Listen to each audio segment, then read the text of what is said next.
देश के शिक्षा शास्त्रियों और नेताओं को यह बात दुखने लगी और वे आंदोलन करने लगे.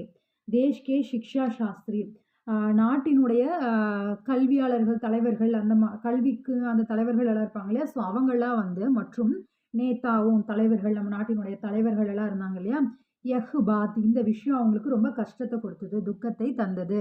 வே ஆந்தோலன் கர்னே லகே அவங்க அதற்காக போராட்டம் செய்தனர். उनकी मांग यह थी कि शिक्षा का माध्यम अंग्रेजी के बदले देशी भाषा बनाई जाए. அவங்களுடைய கோரிக்கை அப்படின்றது என்னவா இருந்தது அப்படின்னா, சிக்ஷா கா மாத்தியம் கல்வி அப்படின்றது வந்து ஆங்கிலத்துக்கு பதிலாக வந்து நாட்டு மொழிகளாக நம்ம நாட்டு மொழிகள்லேயே வந்து கல்வி கொடுக்கப்படணும் அப்படின்றது இருந்தது. विद्यार्थियों को मातृभाषा में विज्ञान इतिहास गणित भूगोल आदि विषय सिखाए जाए